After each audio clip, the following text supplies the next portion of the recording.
A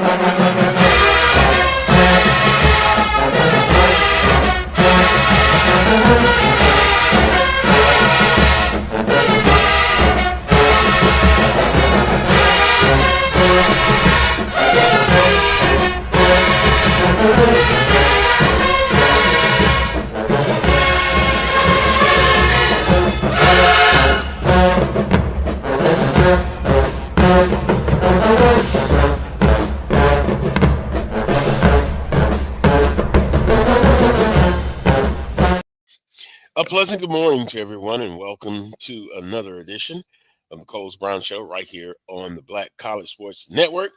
Yours truly, Coles Brown, wishing everyone greetings, good morning, and good afternoon. Coming up on today's show, a guest menu looks like this. Simply, Dr. Kenyatta Cavill will join us with a SWAC Tournament baseball report. He'll be coming to us live from Birmingham, Alabama. Also, the Southern University's baseball team season comes to an end, and we'll have some conversation about the season that just ended. Overall, looking at, are you disappointed? That's one of the adjectives that you can use about this Southern University baseball season. Also, the 2025 SWAC Baseball Tournament update. Dr. Kenyatta Cavill will join us, as I stated earlier. And what else is trending? The SWAC Baseball Tournament attendance. How can it be improved? We're taking your ideas, your suggestions, the panel, also in the chat room. And then finally, the NBA playoff updates. Ooh, boy, it's been exciting, and it's also been a playoffs that has some people scratching their head. Some are surprised, but the Indiana Pacers are doing something very special in these playoffs. Now, the panel will join us one by one, and we will welcome them. And also, good morning to everyone in the chat room. We appreciate you following the show, and not only this show, but all the shows on the Black College Sports Network. Willa Brown, good afternoon. Good afternoon, everyone. Coach Vann Pettaway, good morning. Good morning. And Charles Edmond, he's back. Charles, there was rumors that you were holding out because of contract negotiations. Because he gave you the Carlos Brown contract. Yeah, he wanted more than 2 years. Yeah, I did mention the Carlos Brown contract, and they stopped me on I-20 and told me to turn my butt around and come back to Vicksburg. So here I am, ladies and gentlemen. Greetings. Good morning. Let's get right into it. Southern University baseball season comes to an end. Pitching must be addressed. Oh, well, it really does. This team has been consistently inconsistent. If you look at the season, started off shaky, then caught a groove, winning back-to-back series. Then you look at this baseball team, some of the series in conference, they lost the first game quite a bit in the early going. So this baseball program, to me, just my opinion, has to be seriously evaluated. And I've heard from some of the Jaguar Nation, both privately and publicly, they are not happy campers at all. And, losing in the tournament, they went 1-2 in the tournament. They lost their first game 9-1 to FAMU. Now, this baseball team can hit the cover off the balls, but when it goes up against good pitching, you don't see it. Then they won 17-11 against UAPB. So they were 1-1 in the double elimination tournament. Then they lost, and I think this is kind of like you have a wound, but it's that was there all season. Then you lose to your rival 16-2. So I looked at the runs that they gave up in the tournament. 9 in the first game. Even in a win, they gave up 11 runs, and then they gave up 16. So that's 36 runs, according to my math. Offensively, they scored 1 run, 17. That was against UAPB. And then 2 runs against Grambling State. So against the upper echelon teams, they scored 3 runs, but 20 runs all together. And now I've had people asking me, is it time for a change? Southern Knights that are in the chat room, I'll listen to what you have to say, but deeply disappointing season. Panel, am I to be persecuted for having those thoughts? Willa, I'm sure you're gonna find the glory and the light on this situation, but it is what it is.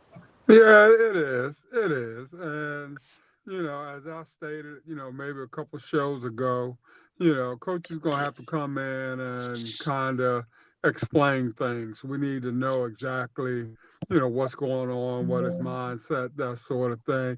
In other words, he's going to have to convince me that he's the man to continue to go with moving forward. And if he's not able to do that in every way, shape, form, or fashion, then, I will be one to say, maybe we need to look at a complete rebuild, that sort of thing. But Jaguar Nation needs to understand it's going to take some time. And, if they do decide to go in another direction, whoever comes in is going to need the time necessary to get the program back where it needs to be, that sort of thing. So, do you go with the status quo? Do you feel like you got a couple of years to kind of be in that wait and see mode and hope and pray that you've gotten the right person moving forward? So, damn one way, damn the other way. So, decision got to be made. Wow. Well, Carlos, when you say the program needs to be evaluated, well, that time of the year anyway. Every coach at the end of your season, you normally sit down with your athletic director and you go because you got to. That's what the business is all about. At the end of your season, you sit down and you go over the pros and cons and you go from there. And it's like Wheeler said, we see what we need to do. Where injuries are part of it. What took place. So you always evaluate it at the end of every year. At least I was anyway. So Yeah.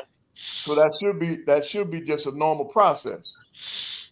Right. And I did put in that.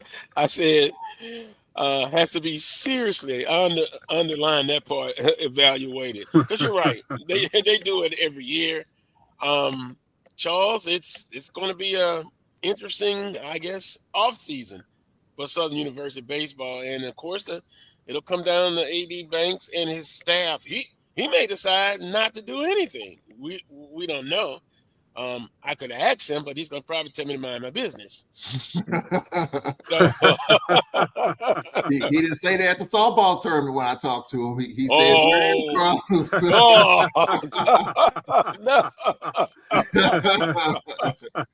He had a briefcase in his hand, Carlos. I think he had a Carlos Brown contract in that folder, I believe.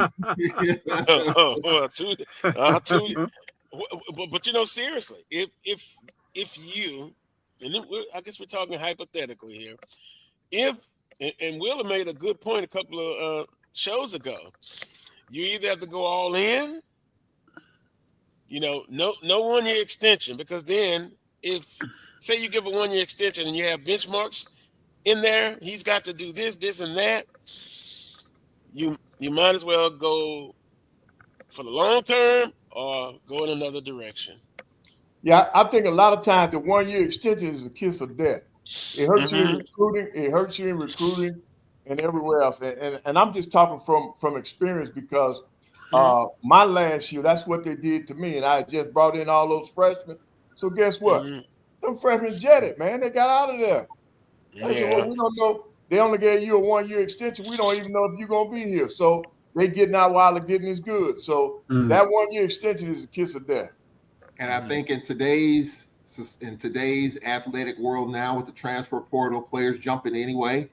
A 1 year extension, things go sideways, teams get hurt, whatever. Players gonna be ready to jump anyway. So that I agree with you on that. Carlos, I 1000% agree with you. I think there needs to be a serious evaluation of what's going on. Crenshaw won the championship, I believe, his first year. And Mm-hmm. everybody was jumping up and down and dancing in the aisles and excited. Southern baseball is back. But as Wheeler Brown said, that's probably the worst thing that could happen. The kiss of death, huh? Yes, No it way to is. go but Yes, down. it is. And it has exactly happened that way. As you mentioned, Carlos, you stated really well that the Jaguars were up and down, consistently inconsistent. They were hot at one point in time, and I think the Valley series, they won that series. I think that series propelled them in the tournament. But then if you look at what they did in the tournament against the best teams in the tournament, they didn't do anything. UAPB, first-year coach and Coach Stout, and they were able to get it done with that. Can you make something out of that? Probably not. But against the best teams in the conference, you didn't get it done. You couldn't score. So maybe if anything, if Crenshaw does survive, maybe he's going to have to get rid of his pitching coach if he's got one. Only a total reset of his staff. If that's the case, you lose to your arch rival in Grambling in the way that you lose it. And we know the Southern Grambling game has caused coaches to lose their jobs in addition to other factors. So this was ugly. I mean, I got a chance to watch it. It was just bad in every sense of the word if you're a Jaguar fan. So I think there has to be some serious, brutally honest, using your words, Carlos, some brutally honest conversations. And if it don't line up, then you got to do what you got to do. You hate that, but Southern baseball is one of the blue bloods of HBCU baseball. They won tons of championships, especially SWAC championships. They need better than this, and right now it's just not going right. And No, as when you Charles look at just said, if he stays, he's going to have to make some changes. If he stays, he's got to show the masses that he understands their cause for alarm, and that he is going to do whatever it takes in order to right the ship. So whether it means that he's got to change some coaches around, or definitely bring in some new players, or address the pitching issue, that sort of thing, he's got to be loud and clear in terms of his movement, in terms of the program moving forward. right, but when you look at the record, like we talk about Coach Crenshaw, he was 13-11 in 21. He was 20. I'm talking about conference now. 13-11, 21-9, 17-10, 15-12, and then this year 15-12. I mean 15-13. So that's conference record. A lot of times when you can't really, we can't really look at the overall record because you're still going out there playing those big time programs. And I don't know if they call them money games in baseball, but they still have to go out there and go up against the big boys. But you're talking about a winning record in the conference now. And then Will, I want to go back to something that you always say. Mm-hmm. Yeah, Crenshaw is not where they want him to be now. But what's the alternative? That's true. Because when you go out there and bring somebody in, there's still going to be a period of time, an adjustment time. So what's going to happen in the interim while you allow that coach to get his own players in there, do their own thing? There's going to be a period in there where things may not look so well. You're exactly right. And with the money that I'm pouring into the program, Carlos, this is the thing right here. If he's got a top-notch budgetary thing going on, then the expectations for whomever I decide to bring in behind him is going to be just as high as they were for Crenshaw. If I'm putting all that money in the program now, I got to see some fruits of the reward, and I got to see it a little sooner rather than later. So I got to feel good going in from day one, even though I know it's going to take some time to rebuild and get it where it needs to be, that sort of thing. I gotta understand that from the AD's chair. And I got to make sure that my alums and my constituents understand that also. Wow, here's a firing squad order. Riggins, PV, Robinson, TSU, Omar, Jason, Crenshaw. Wow. But let me add this, and I'm just going to frame it as an anonymous person just text me, because I don't want to put that person out. Here's what he said, and we just kind of add this to the conversation. 2023 and 2024, Crenshaw coached without a paid assistant. 2023 assistant quit before the season, and 2024 the assistant got sick after the first series of the season. 2021 and 2022, when he had a paid assistant, he was in a championship game. The assistant he has now didn't start until January 2025. He had to learn the players during the season. And he also said, I think Crenshaw has one more year. Yeah. Now, see, Carlos, So, we didn't know all this. That's what I'm saying. A lot of times you don't know that. That's why the end of the year, that's why the end of the year meeting is so important. Because not only that, you talking about his staff, we don't know about injuries. What injuries? What if they had any injuries that affected this season? So that's why what you just told me. Now since you told me that, my thought, my whole philosophy about this is different. You give that man a doggone extension and give him what he needs. Now we back to what Will is saying. Did you have everything you needed to be competitive? No, you didn't. You didn't even have a staff. Come on now. That's not good now. Yeah. Well, let me ask this question then. And this bit of information, it's from a person who it's close to the baseball program. So with that being said, so Wheeler, do you just go all in now? Because if that's the case, then it goes a little higher. He hadn't had what he needs. So do you go to a 2 or 3 year contract? I think you go at least 2, Carlos, if nothing Yeah. else. But like I said, he's got to come in with a plan. And, judging off of what you just said, then I, as the AD, I got to have some say-so in that plan also. I mean, why does he not have assistant coach? Why does he not have paid assistant coaches? Why doesn't he have the maximum? If I got the largest budget athletically overall in the entire conference, and baseball is one of the blue blood sports at my institution, I mean, behind basketball and football, I don't know who's next after that, but baseball's got to be slotted somewhere in that 4 or 5 slot. Then why would he not have pretty much all the things necessary to be competitive or in order to be where we want him to be? Now I got to look at that total budget. Like I said, I got the top budget in the SWAC.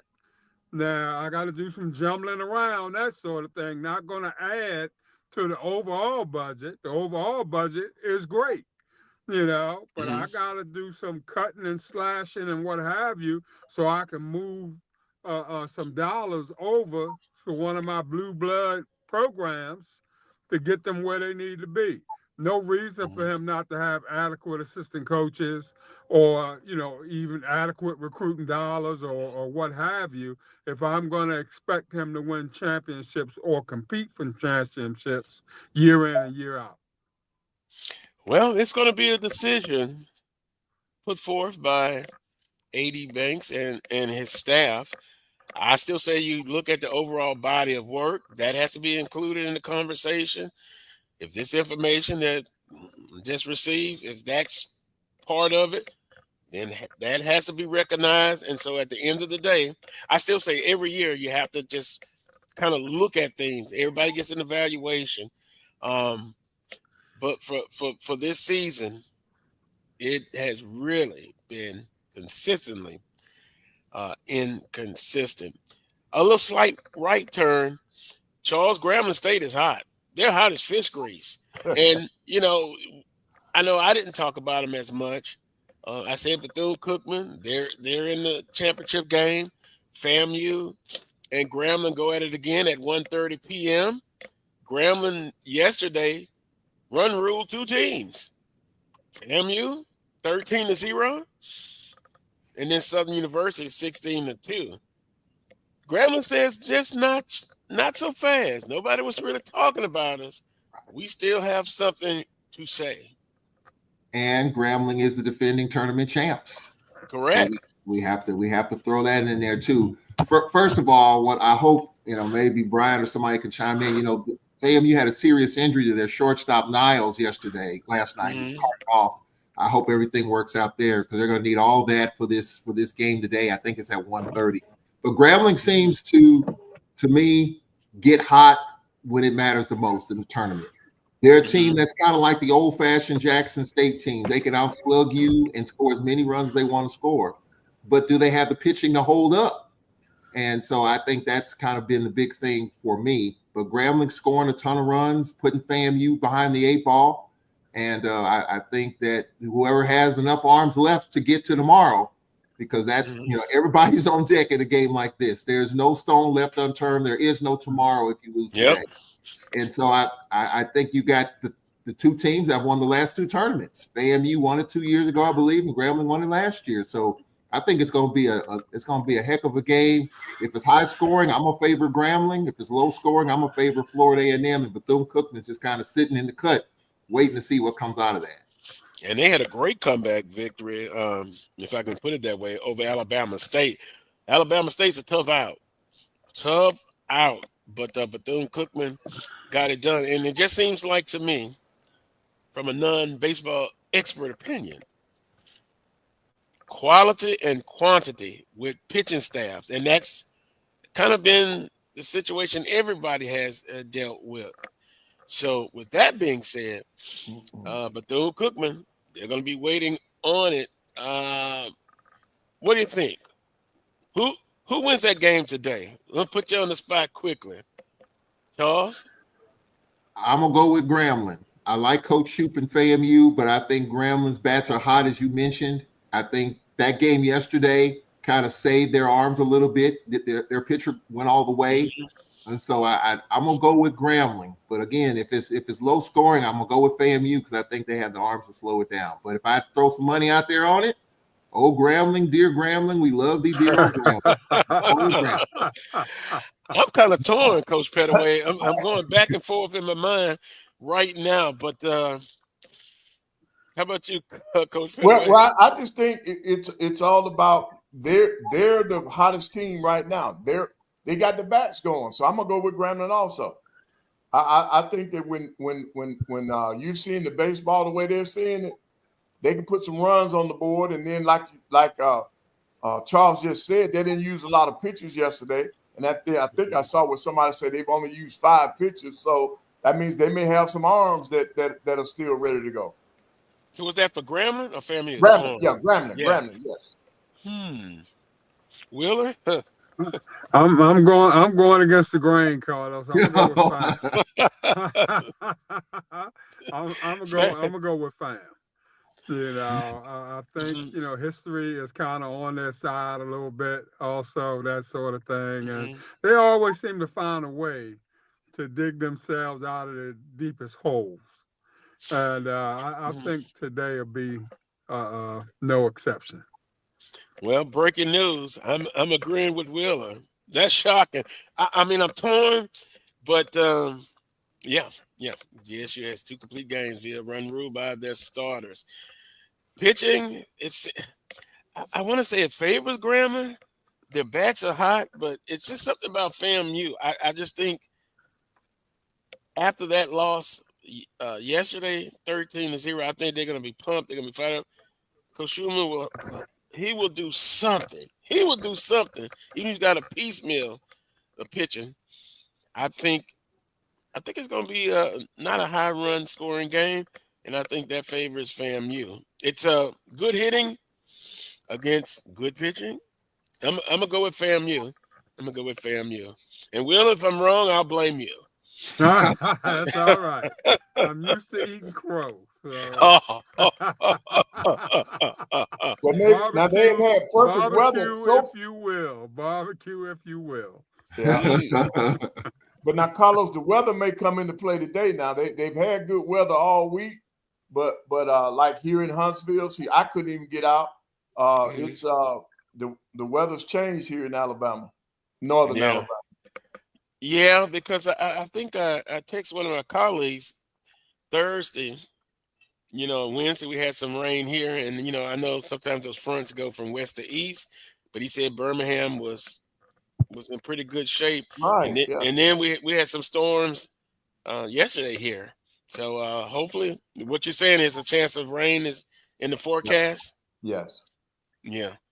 And, well, go ahead, Charles. And also, as far as the game is concerned, this is the first little adversity that FAMU's had in a while. I mean, they were red hot going into the tournament. I know they've been on the road for the last couple of weeks. I think they played in Texas 2 weeks ago. They're at Alcorn this past weekend. They've been on the road for a while. And so, I don't think that plays a factor, but they've been grinding. They were red hot going in.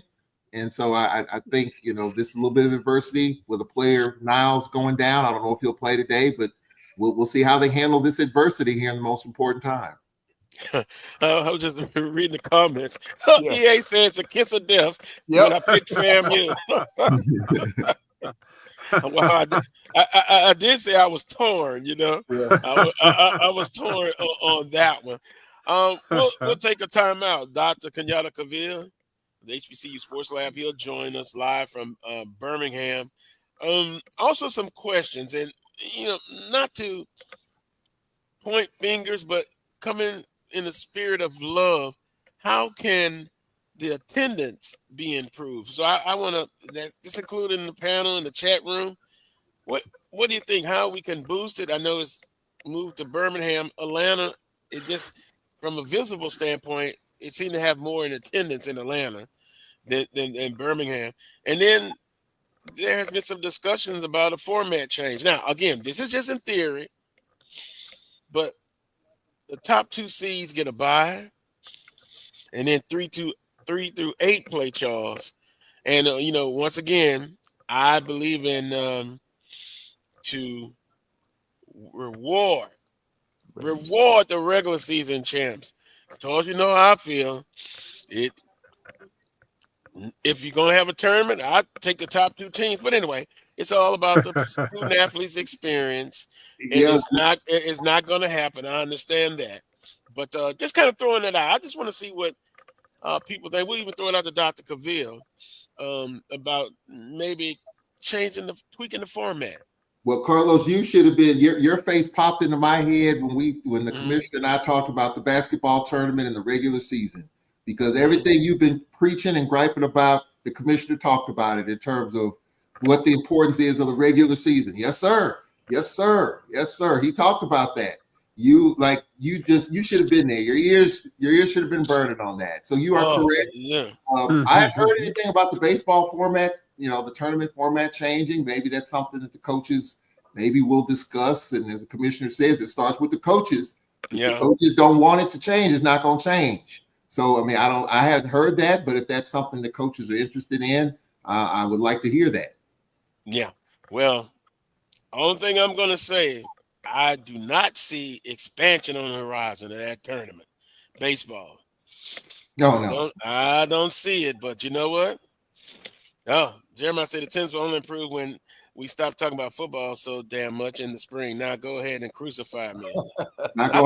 I think Jeremiah likes a little punishment there, huh? Not going to happen. All righty.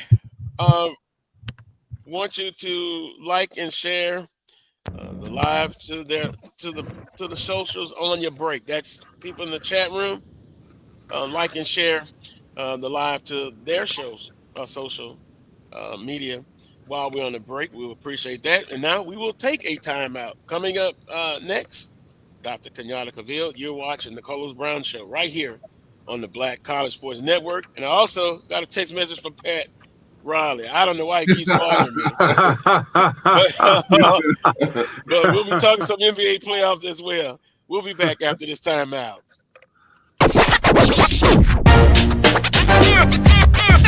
It's like a loop machine. All around town, trying to get down.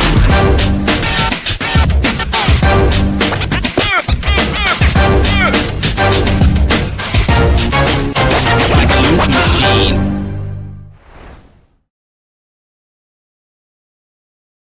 When you're looking Looking for the latest information on Southern University sports, the Southwestern Athletic Conference, and HBCU athletics? There's only one place to go. Tune in to the Carlos Brown Show, exclusively on the Black College Sports Network. It's never too early to plant the seed, to share the tradition, and instill a sense of pride in your HBCU with your little ones.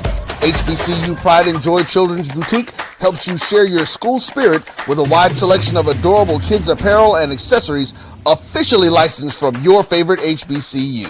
Visit hbcupridejoy.com and follow us on all social media at HBCU Pride Joy on Facebook and Twitter. Hey y'all, it's your girl Sonia from She Say Sports. Make sure to check us out every Friday morning at 9 a.m. on Black College Sports Network, YouTube, and Linktree. And please don't forget to subscribe to our YouTube page.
Welcome back to this week's edition of the Coles Brown Show right here on the Black College Sports Network.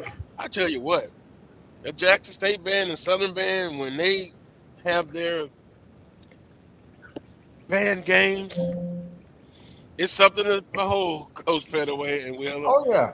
Boy, they go at it hard. My goodness, that was an excellent piece. I have to give credit where credit is due. The sonic boom of the I sound. love the bands, man. The bands are so much an integral part of HBCU athletics, not just football, but basketball too. Our pep band was always, man, on point.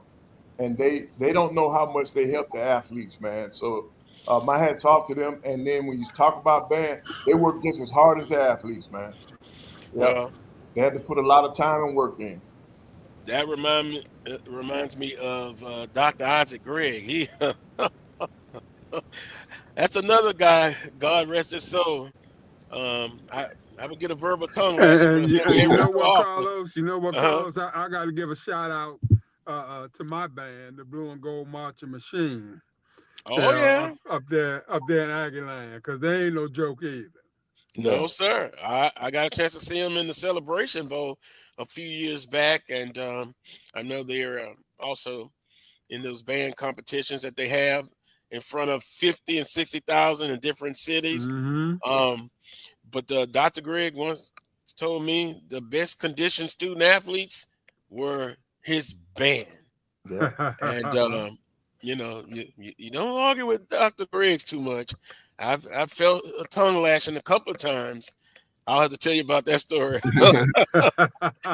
one day on the show. I was torn to smithereens there. Carlos, didn't your band? They were recently voted by one of the polls as the top HBCU band in the nation. Now, Well, yeah, and you know, the human jukebox, and Yep. they go hard with the Sonic Boom of the South, North Carolina A&T, the Ocean of Soul. I don't keep up with it as much as some others, but it's a lot of competition in Yep. the band competition. I Well, want to give. Carlos, speaking of the band, here's okay. We're transitioning into the baseball tournament conversation. We did a game. I did a game many years ago, a baseball game in which our band was playing in between half innings. I'm serious. I wonder could that add to the attendance of the baseball tournament if you bring your pep band or you bring your band to the baseball tournament? That's happened before. I've seen it happen. And so I wonder, is that a part of it? Since we're featuring the band, and our band, the Sounds of Dynamite, will be performing in the Macy's Thanksgiving Day Parade coming up. But I'm just wondering, could that add a little intrigue and interest in the baseball tournament by bringing the band? Hey, put it out there.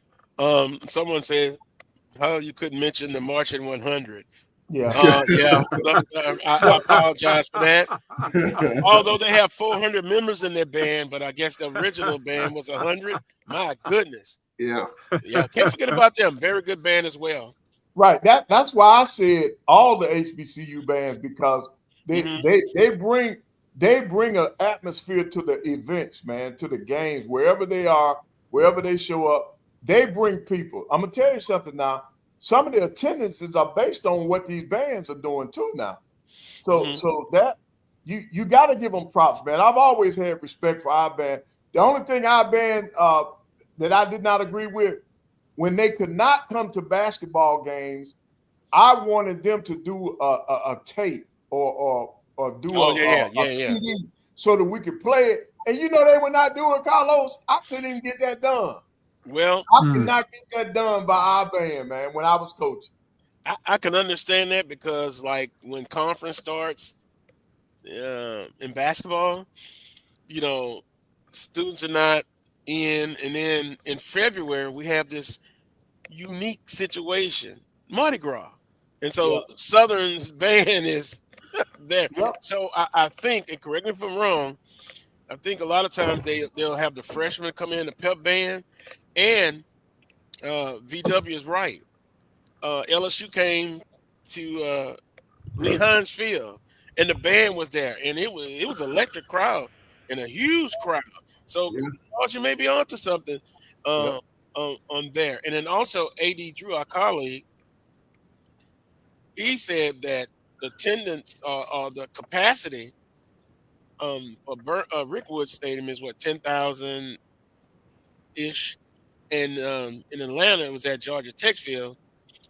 The capacity was like 3,000 or something. So the ambiance, the look, it's going to look a smaller venue.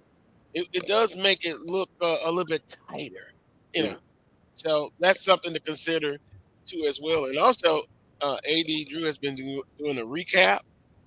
Of doing a good job. Tournament. Yeah, very good job. And I want to tell him outstanding because he texted me today's storyline, and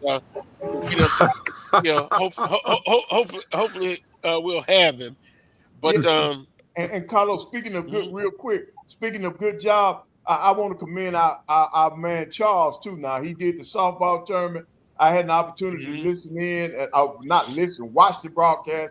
He did an outstanding job, and Charles, you really get it done, man. You really get it done, and I just want to commend you for the work that you put in, man. I appreciate it. For those who all checked it out, it was an exciting tournament. I kind of feel for Centauri. He got a lot of late games in yesterday, and I get that, and that takes a lot out of you. But I appreciate it. The softball tournament was very competitive. You had 9 one-run games, and the way the championship was decided, and Jackson State winning their second straight title, and Coach Kevin Montgomery doing a good job, won a second straight. Go a little bit of history, Carlos. For the first time, I think since Valley did it in 2004. I think they won like 5 softball tournaments in a row, if I'm not mistaken. Woo, that's going to be tough, but back to back. Yeah, back to back. And also, since we're giving out love, Centuria Black, Charles Bishop, Yeah. from the dugout, they've Yeah. done a great job. And also, and I got to check back with AD. Maybe I don't know if I'm still in good grace with the legend, Coach Roger Cador. He was on the broadcast, and the stories he could tell. And Yep. I listened to some of that, man. That was hilarious, man. He does a great job, man. And when the Southern was playing, I was like, man, that's got to be a lot of pressure on Crenshaw to have Cato around and in the booth, man. But yeah, they're doing an outstanding job of broadcasting, man. And I've enjoyed it all week because I haven't been able to get out as much this week. Wasn't able to get down to the tournament because some issues came up, but I did tune in to the SWAC Digital Network. Yep. Yeah, because at work I'm I'm sneaking and watching some of the from the SWAC Digital Network because the work I do, I'm in the education field, help and teaching autistic kids, and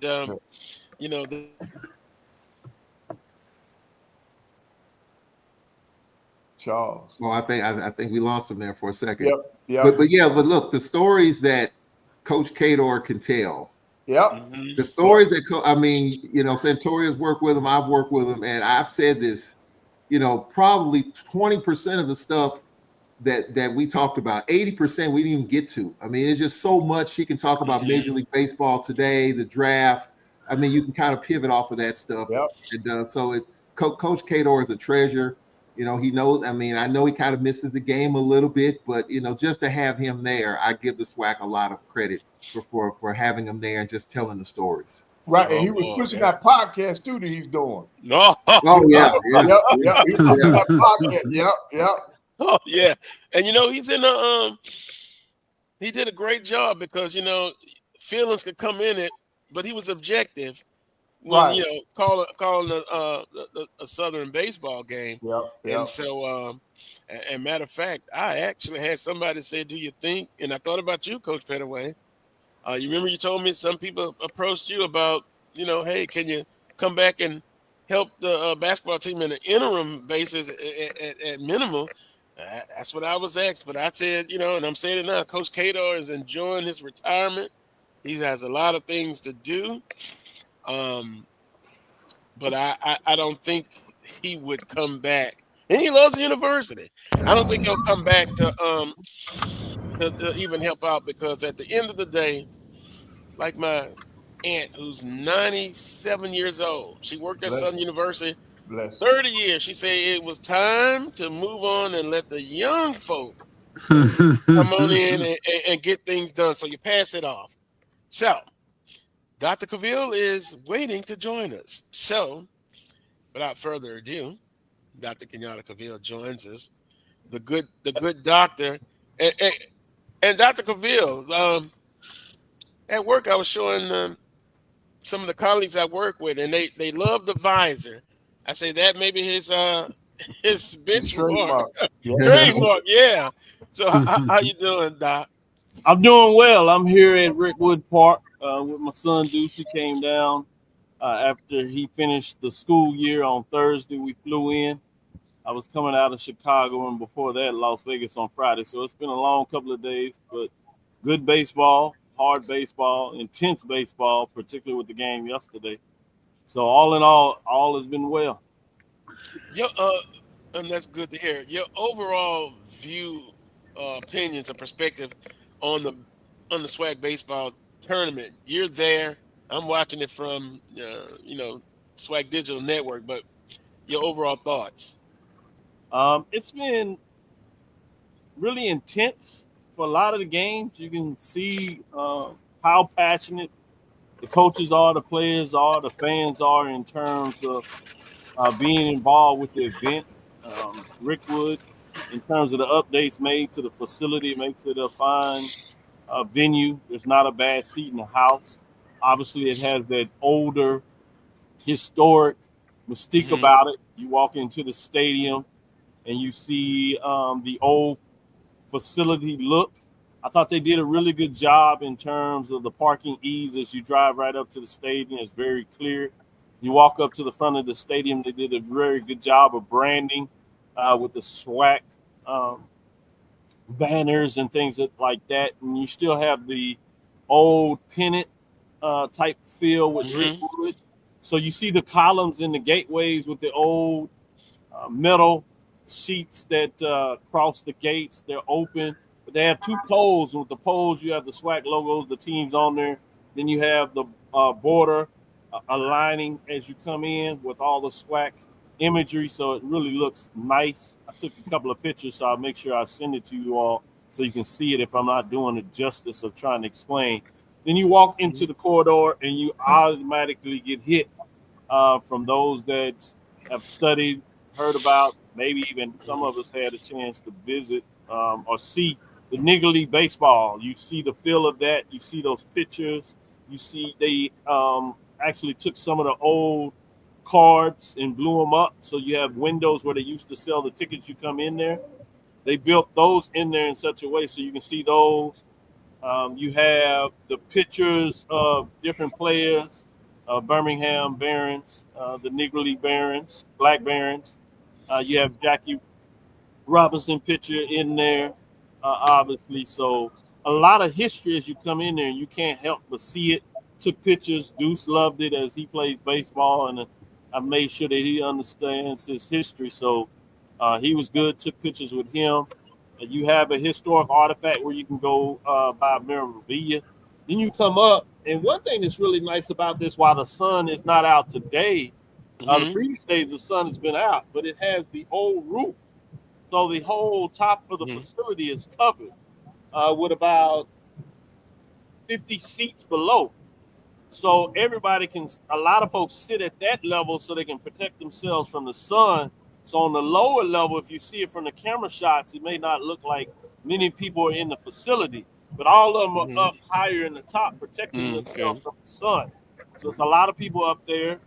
People are sitting behind their teams, either at that level or at the lower level.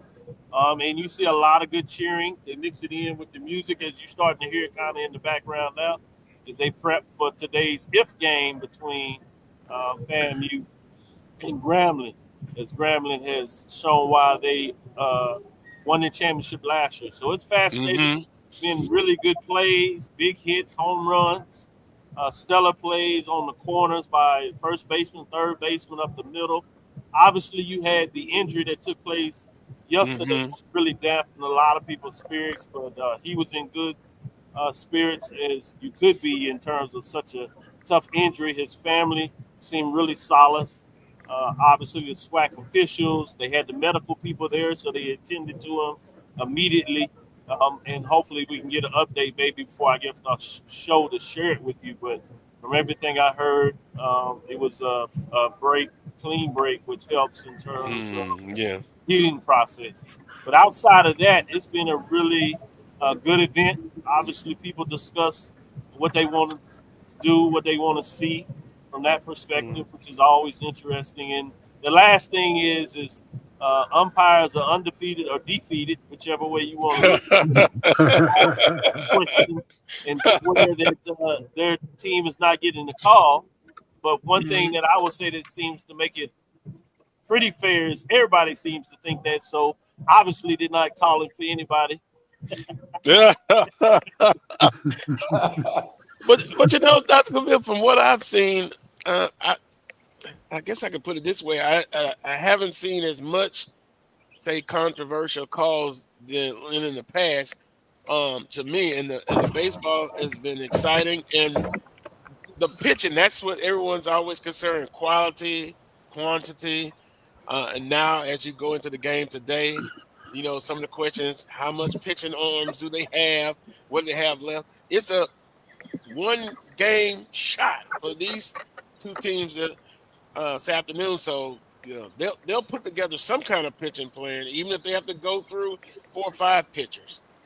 You're exactly right, but that's the thing about the tournament. Charles has seen that in softball. Vann Pettaway has coached championships. Wheeler Brown been in the business on side, on the field in terms of football. But more importantly, as an AD, he's seen championship tournaments are just that. A lot of times it's about what team is hot. And that's where the challenge comes in when folks are trying to automatically think that a team that won the regular season is supposed to win the tournament. Once you decide to have a tournament, you're talking about getting the best teams in the tournament, and let's say top 4. Then you're going to allow another 4 in, and one of those teams may be the hottest teams.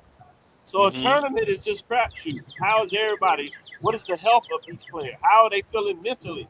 We never talk really much about that. You know, players have to be ready for the grind of what I call the regular season, the mile relay, and then you have the tournament, which is the sprint. There's 2 different skill sets from my perspective of what it takes to win in the tournament versus the regular season.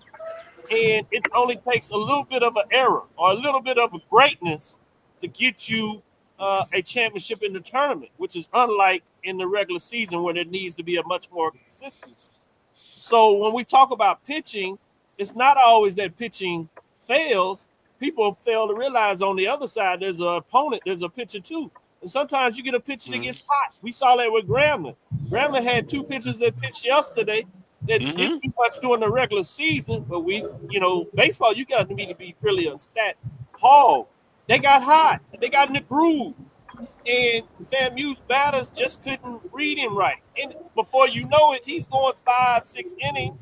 Grambling now, instead of putting people on the bases, they were actually getting them in. You get a big grand slam. And now all of a sudden you feel comfortable. You're swinging the bats more. Exactly. You get those 2. And before you know it, you got 10 runs. Well, certainly you're going to pitch better when you have that comfort zone behind you. Pitching with the lead. When you look at baseball, I would even say any of these tournaments, certainly softball, sometimes you got to understand it's about who gets hot, who can give you 2 or 3 more innings than they regularly do, who can get not just batting their average, but can hit in the clutch in terms of baseball. Those are things that you look for to be more in the tournament than you do during the regular season when you're talking about looking at a 3-game series. Can you get your first starter to really give you the angst, to give you the push towards their second and third games? And everybody has probably a good starter, but then what is your 2 versus somebody else's 2? What is your third day pitcher versus somebody else's third? There may be a bigger gap for some teams, and that's how they're able to stretch away and get it done in the regular season. But you just don't have that kind of room for error in the tournament. You got to be spot on, and the team that can turn it on, be spot on, make the 2-out rally or make the 2-out play, they tend to get that push, and they're in a position to win a championship. And never forget, just like this regular season, there was obviously not much difference between Bethune-Cookman and FAMU. It was a half a game difference. Credit to Bethune-Cookman. They had FAMU at home, which benefited, and they swept them. They got Alabama State, but guess where they played that game? They played that in Daytona. While they swept Alabama State, if you look closer at the numbers, anybody that watched that series knew that the margin between those 2 teams was literally this close. When I say this close, basically 1 run. 1 run. The first 3-game series, the first 2 games came down to the 9th inning, where Bethune-Cookman had to come back after Alabama State came back and won by 1 run. The 3rd game in that series was a 1-run game in the 8th inning, where Bethune-Cookman was able to put up 3 runs, and they needed it because Alabama State didn't give up in the 9th and still scored 1, and Bethune-Cookman won by 2. Well, the first game in the series was close until 7-8 games. Last night's game went into what? 11 innings. Clutch. That means even though Bethune-Cookman won the regular season championship, Alabama State was 3rd. Look at the margin in terms of the runs. Those teams were close. FAMU was close. Grambling is close. There's not a lot. So whoever can make the big plays gets to win a championship, and they'll go to the tournament and hopefully they'll represent us well in terms of the Southwestern Athletic Conference. Well, Dr. Kabir, sounds like if I didn't know any better, I know you're not going to say it, but it sounds like Grambling Grambling and Bethune-Cookman may be playing in the championship game. Yeah, they won it all. They played for the championship. They'll play the winner today. We'll see if we get Grambling to come back to see if they can defend. Can they defeat FAMU? Or will we go to 2 years ago when we saw an all-Florida championship game against FAMU between the rivals? So we'll see it play out. Both these teams are good. Again, I think the question is can FAMU get, a starter that can get into his groove? We got a little weather that's going to be on it. So how do teams play through the weather? The rain, do you get delays? But outside of that, emotionally, how does FAMU come back based on that player getting injured, right? And there's two directions you can say. I hate to make it that simple, but they can either raise to the occasion or they can still be solemn because mentally that's tough to come back for. And then you got Grambling that's feeling good about themselves. They believe that this is a championship, that they didn't get the attention. They didn't play quite as well as they wanted to during the regular season, but they had a lot of tough road games. But they're back here. They have a championship medal. You also have to love these coaches. I mean, you got some really strong coaches where the players take on the characters of their coaches in terms of being in that demeanor. And Grambling, coach, he's right there. He's fiery. That team plays fiery. I mean, they hit the ball. They can play great defensive plays. And they're tough and they're gritty. So you're not going to just be able to knock them out without them being able to say something about it. So it'll be interesting. And if you're one for entertainment, I started to say yesterday in terms of walking over after the game, saw in Charles, the commissioner, as we were going back to the hospitality stint. I say, man, you can't pay for that. He said, yes, you can. You can pay $10. I said, right. I said, that's the best money, the value you can get for your dollar. Because you pay $10, $15, whatever they charge to get in here, right? And you get to see college athletes with a passion for the game playing and leaving everything on the field. You can't get better than that, whether you're talking about the high school level, the college level, or the pro level. I mean, obviously, it's a different standard in terms of kids' ability, but what you want is great competition, and you get that right here. So for the value you get in terms of what you're going to spend, it gets no better in the history of the Southwestern Athletic Conference and HBCUs around the country. I'd like to add a point, Dr. Cavill. Just want to ask you a question. I think and you talked about the thin margin of error between Bethune-Cookman, Alabama State, FAMU, and Grambling. This year was the first year we did away with divisions, right? Right. So you can't run and hide behind the Western or just Eastern Division. You're being ranked from 1 to 12. And I think you're seeing that when you're talking about evaluating your coach and your program, because it's not just about the divisions anymore. It's about the whole totality of what you do in the Southwestern Athletic Conference, because you're pretty much playing everybody. So it has been a razor thin margin, and you're seeing where Grambling is, and they weren't talked about. If they were in the Western Division, they would be talked about. But because you're mixing it in with the other teams, they were right in that upper thirds, as Wheeler Brown likes to say. So I think now you're going to see, where teams really stack up with the divisions going away. I think that's a great point, but I think we also still have to be careful a little bit, because one of the things that you liked about your divisions, you got the balance. And Coach Pettaway would like this in terms of basketball. Traditionally, you have home games and away games. Right. So you both get the opportunity. Now with this schedule, while everybody plays everybody, some teams get the benefit of playing teams at home. Like I just said, Bethune-Cookman this year got the benefit of playing Alabama State and FAMU at home. Next year, if they flip the schedule, that means they're on the road. I would say it's a little different in that. Yeah. Grambling didn't get to see FAMU, a better team in Grambling. They had to go to Tallahassee. Yeah. No, that's a little different. They won the first game, lost the second two. So they were right there. They took, FAMU took 2 or 3 at home. Generally, we say at home, you need to take at least 2 or 3. If you're the road team, you got 1. That means Grambling did what they were supposed to do. So you're right. You don't hide, but I think sometimes we still got to take a deeper look. Where was the game played? Yeah. When was it played during the season? Yeah. Did everybody really have their starters at the time? Remember, halfway through the season, FAMU lost one of their aces. Bethune-Cookman lost one of their aces, which he let you know a little bit about the depth. But we also need to factor in that players' injuries. So I think we have to be careful, because the tendency is just to look at records. And for the general fans, I have no problem with that. We need you all on the board. And so however you want to look at the game, I'm fine with. But for us as individuals that talk about it, our responsibility is to make sure that we're doing our due diligence with the work. Now, I know we got a lot on our plate. We're doing a lot of it, but we can't allow fans who just want to take the fastest way out, I'll say it that way, in terms of look at records. We have to be the ones that provide them with the information. Did you consider this? Did you consider that? Did you consider that? And then hopefully that creates more dialogue, which gets more people involved and more people excited about how they want to be entertained in terms of SWAC baseball. Yeah. Good point. Well, with that, yeah, excellent point. With that being said, Dr. Cavill, when we get you on the next time, just kind of, I don't want to spring it on you right now, but just kind of taking it from some ideas that on social media they were talking about, and I just kind of put it as, how can attendance be improved, not from a negative standpoint, but some of the ideas that you think may help. And then boy, the old controversial format change. Yeah, we can get into that, and I think all those are important discussions. We need to have it.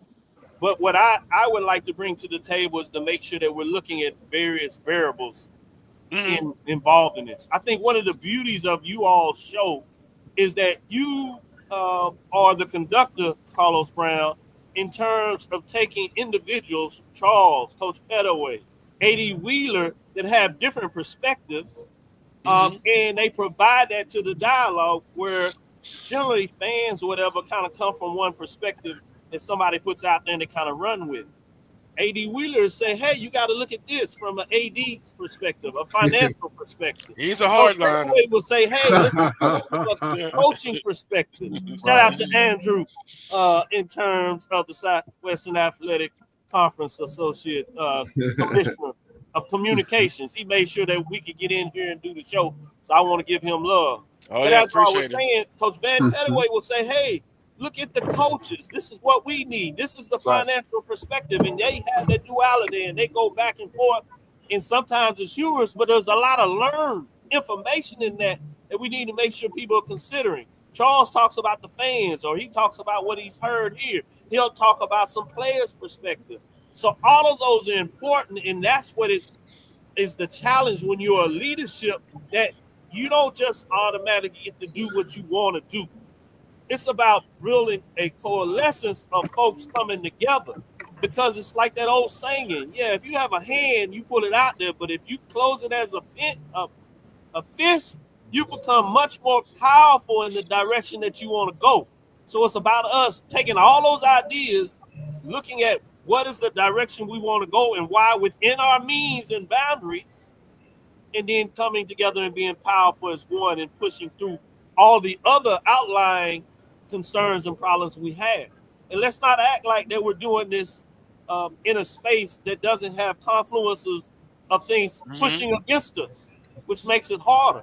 But we got to find a way to push through when we come together as one. That's right. Amen. Or Amen rise, I would say. Amen. Well, on that note, Doc, we'll have you back. The summer is slow for some people, but not on this show. Real quick, Doc, two things. Number one, I know you say you got your son with you. What position is your son playing? He plays second base. Hey, Deuce, they want to see you in the screen. Okay, Deuce. He plays second base, plays some outfield. He's down here as baseball on. What's up, Deuce? University of Virgin Islands. So Brooklyn is kind of recruiting on him a little bit, taking care of him. I say it's a beach out there too, so I don't know which beach he's trying to go to. It might help you if you have a beach at your university to get Deuce. He likes to be a part of the water, so I don't know. Right. But yeah, he's playing second base, hitting the ball pretty well this year, so he's enjoying it. What I really like about it is just us, so we get to really bond, and we've done it for the last 4 years. But I get to literally see him mature and maturation in terms of the game of baseball and just life.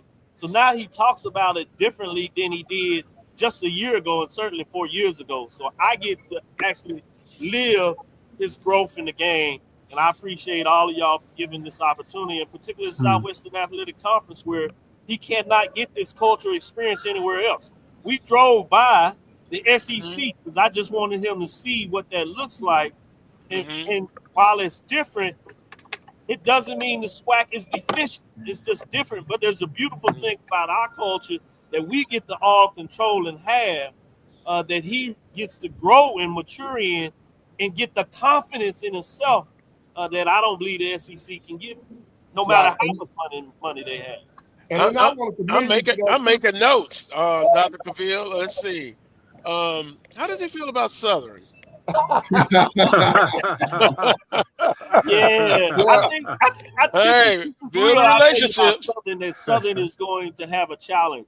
Southern and Jackson State, for that matter, came in a time when the SWAC, when there were maybe 3 or 4 schools that were really trying in multiple sports, certainly in baseball, right? And they dominated. Now the problem is that you have probably 6 or 7 schools with the addition of expansion, first with Alabama A&M and Pine Bluff, and now especially with Florida A&M and Bethune-Cookman, that are trying it in most of their sports, but certainly in sports like baseball and football. And so by definition, it gets harder. But so many of the Southern fans believe in that old saying, it's the S on our chest, which is nothing wrong with it. But there's so many teams trying that it gets harder in terms of what they're looking like. So if Southern can have just a little bit of patience, I think they'll have the opportunity to push through. But if they're not careful, you're going to get that old framework where they want things immediately, which is fine. It's their right. I'm not saying that. But when you have change, there's 2 things. You can change and get it right, or you can change and get it wrong. So you have to be prepared what that really looks like as you're pushing through. But yeah, they can hit the ball in terms of specifically in baseball, but they need a little more pitching, and not just pitching depth, but the quality of pitching at the start beyond their ace. And that's what's giving them a little problems in terms of being able to get back to what folks are used to for Southern. But I believe they'll push through. But a lot of other teams are trying too. Alabama A&M didn't like what they did this year. They changing coach. I'm hearing some rumblings down at maybe Prairie View. And so as this thing keeps chugging away, you're going to have more folks that are involved that want to take their baseball seriously, which means it's going to be that much more challenging for Southern as they move forward specifically. Jackson State too. Got to go to work. Work. I know there was a question about the regionals. I think what people really don't want to discuss, we simply just say pitching. But we live in a capitalistic society. So, what is it going to take for us to get to a region, win a region? We need more financial support by everybody involved. It cannot be just the AD's job. It cannot be just the coach's job. It cannot just be, the radio guy, Charles, telling you about the needs to support. It can't be just the president. It can't be just the commissioner. All hands on deck, and we have to have the alumni and everybody together and businesses that are willing to believe in what we do. We need everybody involved, and we have to find a way to get more financial money involved. And that's on every side, television side, donations, sponsorships, both at the conference level and the individual school level, at the individual sports level. We have to have more financial support. As I said, I drove by SEC. It's no wonder they do so well. They have millions and millions of dollars. Before they start and kick off a football in the season, they provide $100+ million to each institution. You're supposed to be good. In fact, I laugh when they don't do nothing because I be like, y'all got all that money and you still I think the Big Ten says we can answer the SEC, but hey. Yep. And Doc, last thing for me. Sure. When you were talking about the pictures, if you see a picture of Coach Dave Whitney, because he did play the Negro League, please take a snapshot and send it to me, please, if you see it. I will. I'll look a little closer and see if I see that. Great. Yep. Yeah, you're right. That would be magical. That reminds me of old Rat McGowan. Oh boy, last time I saw him, we had a conversation, and boy, it was during the time that Pete Richardson was, on his way out, and those words live. I can hear him now. You better be careful. You're gonna be sorry. That man is a winner and stuff. Let him go out on his own accord. Mm-hmm. Yep. That's right. A.D. Wheeler Brown, don't let him beat you up. Tell him you got to take care of that money. Tell him you got to take care of that money. Act like your pocket's unlimited. I seen the pockets. Yeah, y'all don't let him beat you up, Wheeler. I got you back. I tell you, appreciate it. Yeah, I tell you what, Dr. Cavill, if I was an employee under Coach Wheeler, I'd have to be careful. I don't want to lose my job quickly. But I have to come with a plan and ideas and just run it by him. And he's gonna give us tough. Yeah. He don't spend his money with you, Wheeler Brown, like he do at the home. He knows about the home. He watch that wallet. I see him. I say, hey, you coming this way? He said, I got to go check. Yeah. Like, Wheeler, spend the money. Yeah, the budget director's tough. She's a hard liner. She's a hard liner like Wheeler. But if you come with a good plan and sure, that's right. She usually will stamp of approval. Matter of fact, I need to talk to the budget director now about Birmingham coming up in July 16th, SWAC Football Media Day. I can't wait. I'm going to take a couple of weeks off, but I'll be ready to get back into it. Yes, sir. Well, Dr. Cavill, enjoy your experience at the SWAC Baseball Tournament.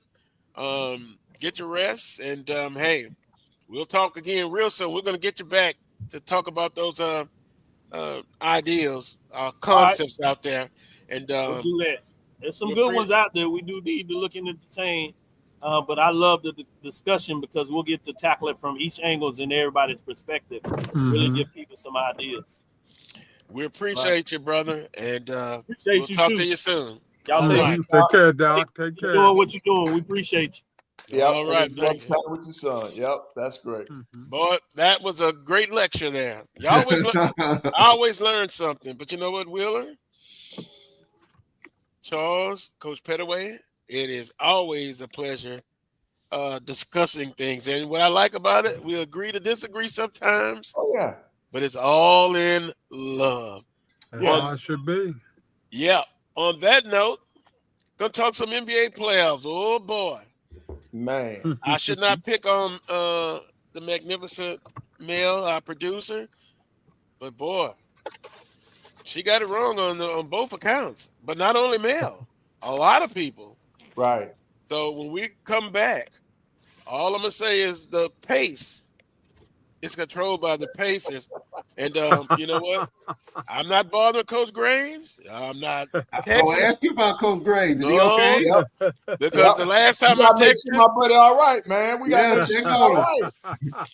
Yeah, Melanie said, "Leave me alone." You're right. And I'm leaving Coach Graves alone because the last time I, tried to be facetious, he asked about where's the heat.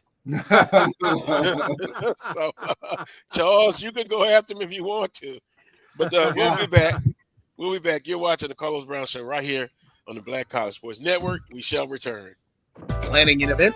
From weddings to corporate functions, CMJ Events LLC brings over 15 years of experience to make your vision a reality. Based in Metro Atlanta and serving statewide, even internationally, we provide versatile event planning and authentic catering cuisines tailored to your needs. Whether it's pre-game meals for student athletes, fundraisers, weddings, corporate functions, CMJ Events LLC is your one-stop solution for exceptional service and unforgettable food. Our diverse culinary heritage means we cater to all cultural tastes, dietary needs, and food restrictions, making every meal uniquely yours. Let's make your next event unforgettable. Visit us on all social media at CMJ Events LLC or email us at cmjeventsllc@gmail.com. Also give us a call at 404-664-3882 so that we can start planning now. This is the Dean of the College of HBCU Sports, Kenyatta Cavill of Dr. Cavill's Inside the HBCU Sports Lab with Mike Washington and Charles Bishop. Come mix it up in the lab where the course lecture is in session every Tuesday from 6 o'clock p.m. Central Standard Time on Facebook Live, YouTube Spreaker, or the BCSN app, as we discuss all things about the HBCU sports culture, including exploring the week that was in the sporting HBCU diaspora, as well as the upcoming week of HBCU sports. With me, the Dean, the College of HBCU Sports, on Dr. Cavill's Inside the HBCU Sports Lab with Mike Washington and Charles Bishop. Course lecture dismissed. You're looking for the latest information on Southern University sports, the Southwestern Athletic Conference, and HBCU athletics. There's only one place to go.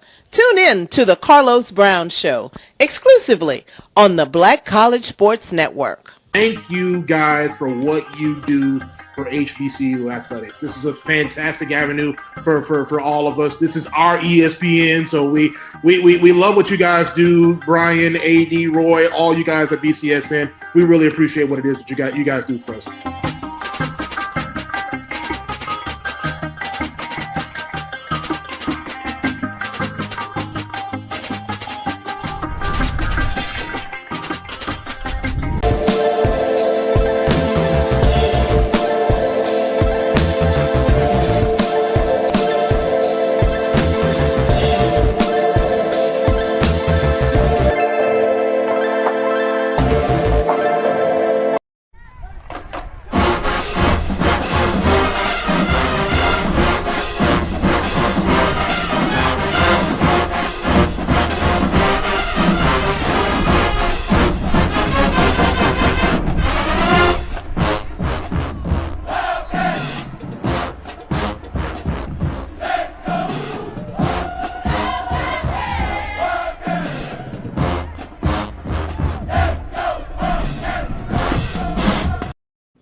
Oh, I like that too. Welcome back to the Carlos Brown Show. The Wildcats band Bethune-Cookman. That's spunky. Bringing music there. Man, I love it. Want to thank Dr. Cavill for joining us in the last segment. The quote of the day coming from the the chat room. Johnny Thornton says, "Nothing wrong with being henpecked as long as you've been picked by the right hand." Absolutely. Amen. And you heard that last promo with the Carlos Brown Show? That is the budget director's voice. I know, Charles, you recognized it. Oh, absolutely. Absolutely. Yeah. Oh, boy. Yeah? I think that was she has a radio voice too, Carlos. I mean, it was she has a really nice voice and was very clear and distinct. The Carlos Brown Show on the Black College Sports Network. I love it. and tough as nails, like the hardliner, Willa Brown. Well, hey, look, here's a question. Who is the harder of the hardliners? Wheeler Brown, Carlos Brown, or Melanie? Which is the hardest of the hardliners? That's a good question. Could it be Cole, Wheeler, and Melanie? And I'm mad. I've softened up in my older. I don't have a contract named after me, so I'll have to digress. I wonder how that got started, though. I would like to blame Tony Clay because of the 2-year contract. Remember the 2 years? That's exactly, a few years ago it was 2 years, 2 and done. Some coaches get let go after 2 years, 2 years, 2 years. I think that's how that took off. Yeah. And I'm pretty much sure you can Google it. and it might pop up. But I'm glad I'm with you gentlemen. NBA playoffs, and then before the show is over with, let's see. I gotta get with Melanie. Southern's basketball teams, men and women, especially the women, they've been doing some recruiting. And Charles, I want to ask you about one that we're going to put up, hopefully, before the show is out. 6'5" basketball player from Alabama State that transferred. But if we can't put it up, I have it in my phone that I can talk about. And then Southern Men got a 3-star, one of the top players in the country. He initially signed with Kansas State, but this week, his name is Mr. McGee, Ashton McGee, from Laurel, Mississippi. He has signed the dotted line with Southern University. 6'7" wing, Coach Pettaway. And me and the Southern Knights kind of go at it because they are more about, they want some big. Southern did get a 6'11" kid from UMass. He's of Egyptian heritage. But I love those wings, 6'7", that can play multiple positions, and they've gotten a couple of them. But I'll come back to that. They have some. That's a good segue though, Carlos, because you're talking about 6'6", 6'7" athletic wings. When you look at the NBA playoffs, look who's leading the two teams. You got SGA. What is his height? Then what is Halliburton's height? They're 6'6". 6'7" wings that are athletic, can play multiple positions. Yes. In multiple positions. That's what the basketball world has come to, man. That's what the world has come to. So when you look at the playoffs, that's prime example of the people, the kind of athletes that you're talking about. Yeah. Speaking of that, Willie Bowles, Carlos, I know you've been looking for me. Yeah, they love to get in those bigs. And they are elated, Coach Pettaway. And particularly on the women's side, they've within the conference to get a lot of these kids. You know, we interviewed one young lady who was 5'10". They brought in about 4 or 5'10". Coach Pettaway, talk about that 5'10s in women's basketball. That's equivalent to what? A 6'6", 6'5" wing player, and then what's happening in women's basketball, you get more 5'10" guards. That used to be post players, but now you're getting on the wings, you're getting them at the point, you're getting them at the guard position. So the game is evolving, man. The ladies are learning at a young age how to expand their horizon in terms of the skill set. So as they grow taller, they still have the guard skills. And then now they're coming into college. When you look at your best teams in college, look at how big the guards are. They're what we used to look for in the post in the women's game. So it's just evolving. It's just evolving. Well, let me answer this quickly, Coach Pettaway, because Carlos brought up a good point, and I'm following these different basketball teams, and our men signed a 7'2" kid from Africa. But other teams are getting. Is it that some of these bigs are matriculating to our schools, or we're identifying it? Are we getting bigger? You talk about on the women's side and on the men's side, or are we seeing a little bit of a shift? Because we've been needing a bigs, especially when we play out of conference forever. Are we starting to head that way? Right. Well, here's the thing: you're getting there are more bigs out there that are available now because of the portal and the NIL. And here's the other thing. Now, here's the downside to that: most of these bigs are not post players. They're just they're 7-footers, but they play on the perimeter. You know, and that's because the European influence. Right. Especially these European guys, no doubt. Right. I've watched that up close at Alabama A&M. You've had a 7-footer every year for the last 3 or 4 years, but they all were perimeter players. They're not back to the basket players. And the game has changed, man. And, you know, when you do come across somebody that can play in the post with their back to the basket, you got you a gem, man. You got you something, man. So having the 7-footers on the perimeter, they could be guarded by a 6'5" guy. Whereas if he was in the post, 6'5" wouldn't be able to do anything with it. Yeah. So see, Right. Because go ahead. Coach Pettaway, that brings me to you saw in the 7th game, Denver. Right.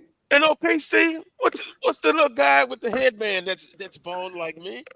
They put Caruso in the paint on him. Yeah, and it Right, just that's what I'm threw talking about. them off. Yep. But to your point, if he was down in the paint, no way. You'd have to double him. Oh boy. Excellent point. I'm telling you. Speaking of the NBA, are you shocked that Indiana's up 2-0 over the Knicks? And according to my notes, I know it may be more, but it's a second straight series that the Pacers have taken both games on the road. And I want to say it was a third one. Right. They won, I think, 5 in a row on the road. Might be even 6 now. And here's the thing. No one predicted after the Knicks beat Boston, no one saw this coming. You playing at home for your first 2 games and you lose them. But to me, I'm more concerned about how New York is losing the game. They got leads in the fourth quarter, and then they don't play this the same way. In other words, they're having too many mental mistakes. They got too many turnovers down the stretch. Now, is that because they're fatigued? They're only playing 7 people. Indiana, the Pacers are playing 10 or 11 people per game. So they're wearing them down. They're wearing them down. And then in the latter stages of the game, because you're fatigued, you're making mental mistakes. And you're fatigued and you're not being able, you don't have the legs to score these baskets. Your shots are coming up short. So I think a lot of that, I think fatigue has a lot to do with that. Also, some questionable decisions down the stretch. Like in last night's game, why wasn't Towns on the floor in the fourth quarter? Great question. Yeah, that kind of stuff. He was having a pretty decent game. This was one of the games that, as a 7-footer, he was trying to attack the paint. And I think you needed that in there. Yeah, I like Williams. He was doing a great job. Why not play them both? Play them both. And also, Coach Pettaway, help me understand. And this is not taking a shot at Brunson, but they do a lot of ISO. I think they're a little better. Look, he gets for 6. Is he 6 feet tall? 5'11". He gets into the paint and he's got that little step away fallback. It's great, but I think they're better when they have more ball movement. But it's a lot. They are ISO heavy, and I don't know. Help me explain that to me. If you notice, even in the first game, when he went to the bench, the team took off because you had other people scoring the basketball. He was in foul trouble in that game, so he had to sit on the bench. The team took off, they scored. Then when he comes back in the game, the pace of the game changes because now it's back to what you're talking about. Now they're looking for him to be the scorer, the closer, that kind of thing. So it slows the game down. He's more ball dominant in that portion of the game. And it's not working out for him right now. It's not working out for him. So Indiana, they got all the momentum. They're going home. They got the next 2 games at home. Indiana's mindset should be that we are not going back to New York. They got to close it out. They should close it out. Yeah. They should want to close it out at home. But this is a great series. I just hate that the Knicks are in this slump right now because media-wise, they don't want OKC and Indiana to be in the finals. Yeah, because you don't have the TV markets. Right. That's what I think it's going to be, though. But I promise you that right now, this is where it's headed. The ratings are down. The ratings are down in that OKC Minnesota series. The ratings are a little bit up because it's New York, #1 media market. And so if the Knicks get swept, I do think they're going to get swept, by the way. I think the Pacers going to close it. I think the Knicks are done. I'll be very shocked if it gets back to New York, but I think they'll get closed out in 6 or 5, whatever it is. But I think the Knicks are cooked. OKC is just really good. They have grown on me by leaps and bounds over this last couple of weeks. They're really, really good. Now, what does that say about Minnesota? It seems like they just made the Timberwolves look very average. I mean, Anthony Edwards is struggling. Is that Anthony Edwards or is that OKC? But I'm really surprised how good. I mean, by record, they were the best team. Right. That's what I just going to say. I just thought, man, these two games have just been dominated by OKC. But Charles, now can't you see that OKC played this way the entire year? They did. They play a lot of people. Defensively, they get after you. And, man, they push that dog on basketball, man. Yeah. They advance the basketball. I love the way they play, man. They get after people defensively. Then you got unselfish play. Yeah. Anybody can step up for them. Well, it's sort of like with Indiana. Soccer last night, 39 points. You're not going to see that again. Yeah. But they go to whoever's playing the best basketball. These two teams, Indiana and OKC, they're very unselfish on the offensive end. They don't care who gets to shine, man. Yeah. They don't care who gets to shine. They share the basketball, and both of these teams don't mind lacing up their tennis shoes and bending their backs and playing defense. Defense is the reason why both of these teams are sitting 2-0 right now. Yeah. Because they both play defense. Defense. I also made a note, SGA. Congratulations, MVP. Yep. I love his game. He's a Canadian native. Mid-range. You took the words right. The master of the mid-range. Yeah, because mid-range. He attacks the master. He's got the whole repertoire. He can shoot the three. He can dish it out. But exactly, Coach Pettaway does. He's a master of the mid-range jumper. A lost art. Right. In basketball. But I think the beauty of these playoffs, man, you got two teams that are showing people what happens when you play together as a team. They're not relying on one or two people to carry the team. It's a team concept. Both of the two teams that are 2-0, they play a lot of people. Duh. When is the Hey, Coach Pettaway, I had a friend, not my best friend, but to your point, going to Southern men's basketball. Coach Johnson plays a lot of people. I'm going to paraphrase what he told me. Well, yeah, but look what that got them. They won the regular season, but they got bounced in the tournament. I know. Hold on, Coach Pettaway. Calm down. And then said he likes, and because Southern lost their starting center, he was in a transporter. Guess where he ended up at? Where? VI Love. Oh, wow. VI Love. And one of the things came up in the discussion was, this is the second time transferring. He came from McNeese to Southern out of Jackson State. Who is it? His name escapes me. He was a starting center. Somebody help me out. He was a starting center for Southern. But you've seen him play.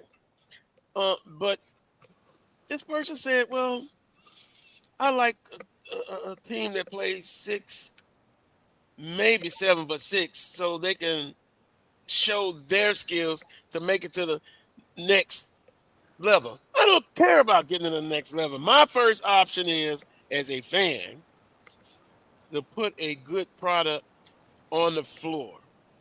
And you remember I told you, Coach Johnson said, tell Coach Pettaway, I took his advice. I'm going deep. I'm going to play 10 people if necessary. That's just, if I was a coach, that would be my philosophy if I had it.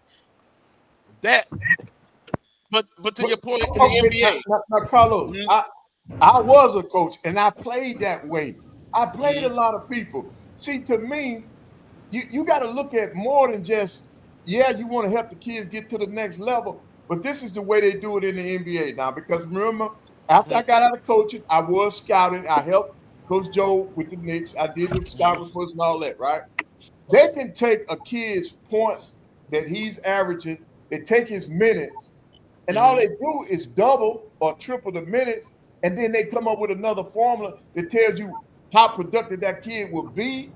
That's what they look at, man. So having a team with balance, they look at that.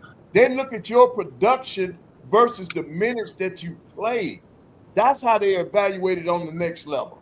Or that's how we did it. and it makes it very successful. Now, for the people that say only play 7 people, well, that's what New York is doing. Where are they now? They're 0-2 because those guys are dog tired. All right, now if you go to that bench and ask somebody to come in, that person is not going to be in a rhythm because they haven't done it all year. Now, had you been playing that person all year, it wouldn't be nothing. It wouldn't be new to them. And now, I'm not saying that my way is the only way. It was successful for me. And let me tell you something now. I played in 2 different conferences. I had a winning record in both conferences. The overall record is a winning record with that formula, playing multiple people, 9 to 10 people every game for me. That was the key. And because I wanted to keep fresh bodies on the floor. I wanted to play up tempo. I wanted to press. I wanted to turn you over. My thing was, I'm going to score. We had this formula. If I get 93 shots, I can shoot a poor percentage and still win the game. Because I'm getting shots up, man. That sounds like Coach Ben Jobe. He said, if I get 100 shots. Yeah. And I saw some of your teams. I'm telling you, Coach Pettaway, I would be frustrated when I see, Alabama A&M is coming in, because it's going to be 40 minutes of defensive pressure. And I still have nightmares about Obi Trotter. I'm going to tell you. I mean, and it was press, and you're right, turn you over. So, I don't know. I guess I'll disagree with my friend, not my best friend, but, I'm not into individual stars. It's a team. And so, Southern, and boy, he took a shot there. Say, what did they get him? They got him a regular season title. Yeah, they got a regular season championship out of it, man. And okay, now, prime example, Boston. Boston had the best record in the NBA. Where is Boston now? They're sitting at home. Things happen, man. You're not going to always be at your best every game. Southern just picked the wrong game in the tournament not to play their best. And that went to overtime. And that went to overtime, if I'm not mistaken. And Graham, congratulations to them. And then their conference losses, basically was Alabama State twice. Well, one was a controversial call at home, but they lost by 1. I think different coaches have different philosophies, and what works for you works for you. Right. And you got to ride with the horse that brought you to the dance, and you got to keep it moving from there. Right. So I don't know if there's a right way or a wrong way, particularly. It's just your way. And how you go about getting your kids ready, to play your particular style of basketball. Sometimes you're going to be successful. Sometimes you're not going to be successful.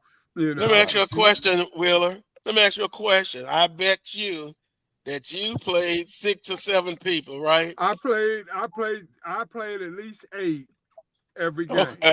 Okay. That's at good. Least 8. And some people would say, out of a 14 or 15-man squad, that was pretty much that's like playing 6 or 7, But I would play 8. I made sure I had a quality backup for the point guard. I had a quality backup, a guy that could swing between the 2 and the 3, and I had a quality post player that could swing between the 4 and the 5.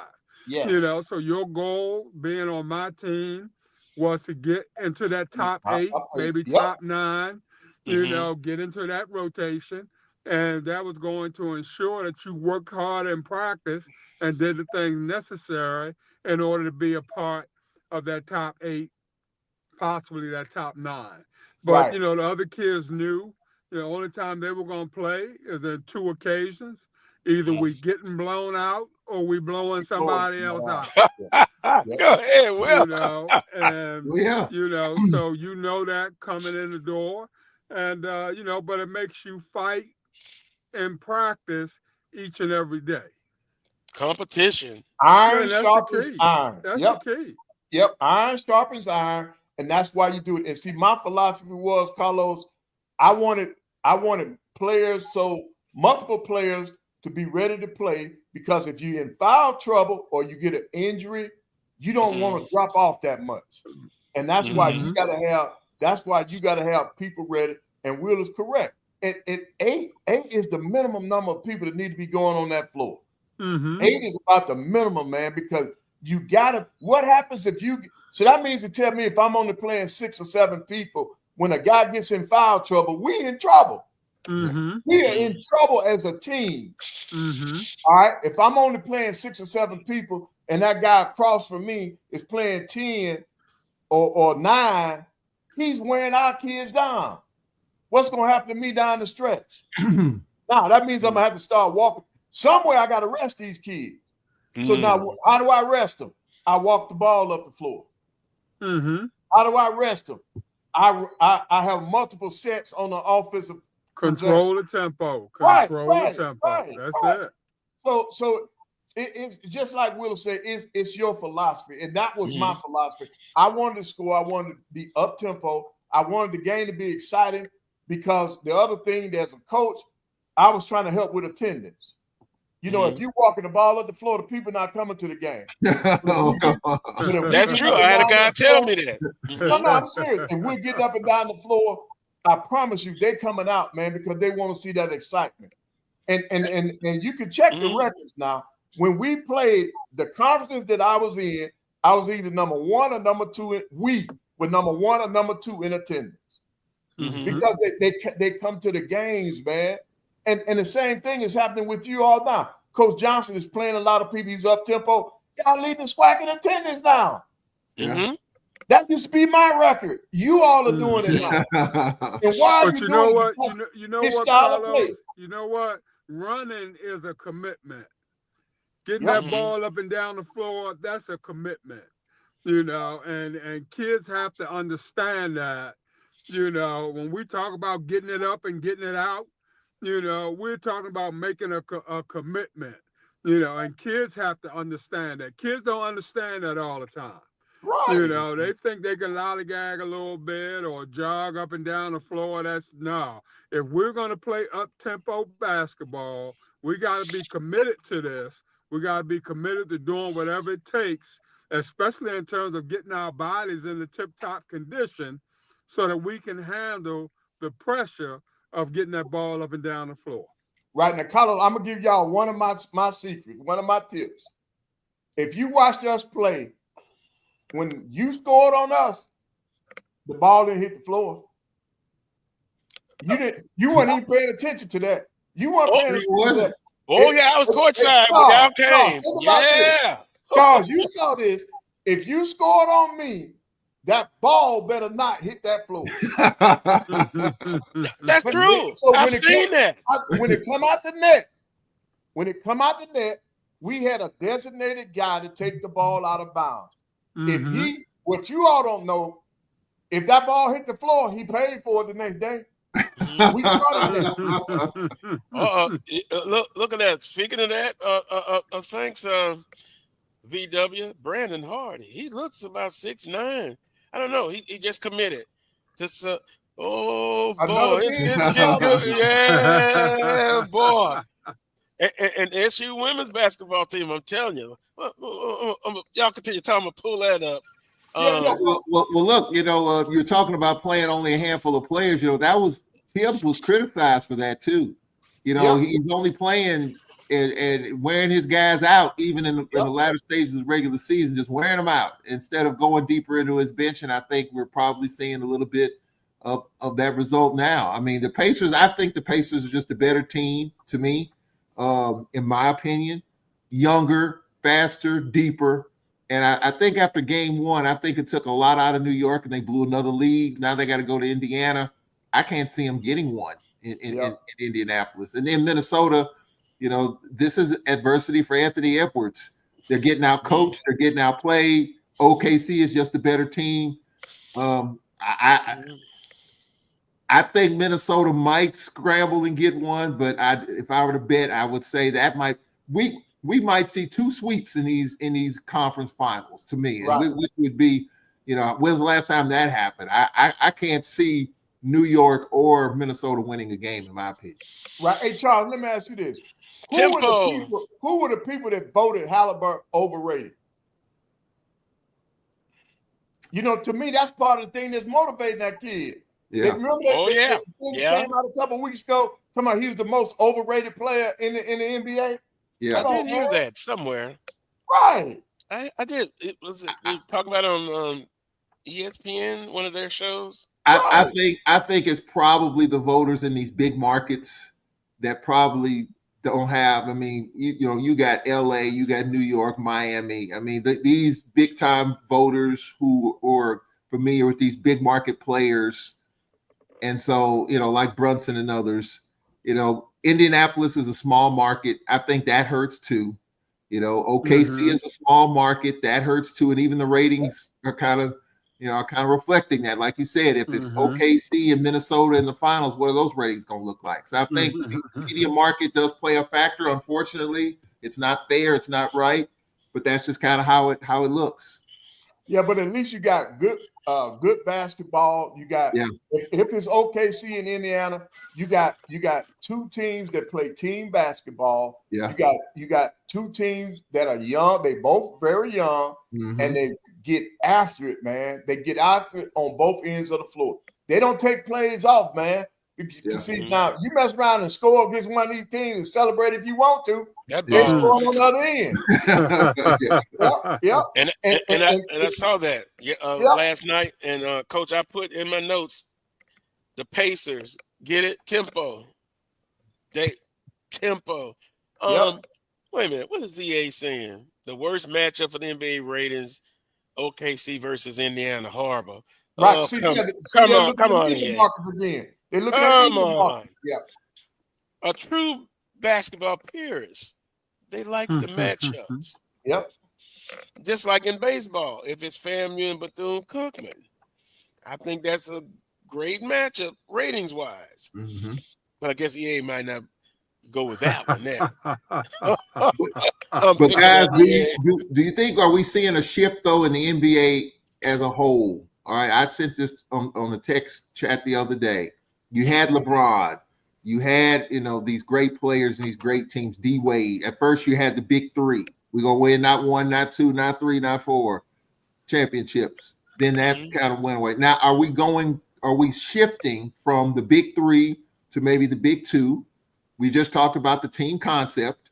Are we getting into that to where there's a shift in these stars, these star-rated players? Giannis wants to go.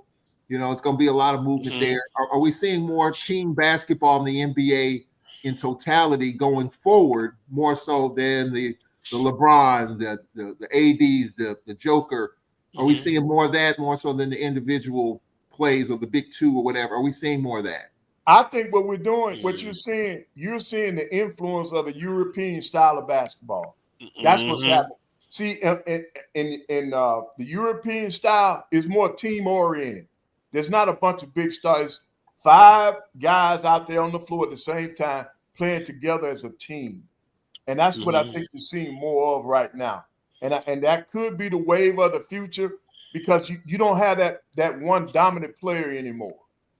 I think the next person that you're going to see that's going to make a big difference, if he's healthy, the kid from San Antonio, Victor. Now I think Victor, Victor. I think Victor is going to be, because of his size and his skill set.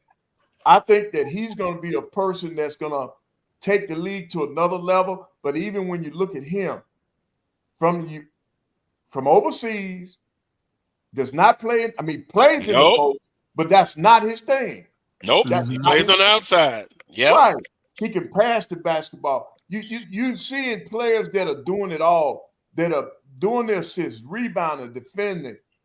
They're showing you a complete game. So you're going to see more and more of this, because a lot of times you have trends. When you see a team that's successful, the other people try to copy that. Boston won their championship last year doing the exact same thing. Well, I'm old school, Coach, but I can accept the new school. But when Michael Jordan played, it was inside out. And can we compare the two eras? Wheeler, I think in the 89, 90s, it was tough. There was a no layup rule. You could hand check a little bit. Now you definitely can't do that. Some of the calls I say, if you just whisper on the players, it's a foul. It's a You breathe foul. on them wrong. Yeah. So you look at a big man that could dominate, but for some reason we talked about it before. Joe Embiid, unstoppable in the post, Right. but he likes to. But see, go I out to the front. I grew up when post players played in the post. Yes. We talking Unseld and Kareem and all Willis Reed and all those guys. Back in the day when the no layup rule was really in effect. Oh yeah. Where hand check was just a word that people just use. You bodied the guard up all the way up the floor. Wasn't just hand check. You were throwing the waist in there, throwing the hips in there, and all that sort of thing. So, I go back to that kind of basketball. So I'm kind of partial to that. Yeah. This today's game, I don't know. It's just confusing to me, pretty much all the way around, and especially as Coach Pettaway said, with these 7-footers jacking up threes and all that sort of thing and stuff. I don't know. I just can't get with that. To me, yeah, Willa, those were the good old days. Rick Mahorn, Bill Lambert. Oh man, yeah. Let's get over here. Let's make it work. No blood, no foul. No blood, no foul. Right, until that point. You remember Michael Jordan? He was kind of slim.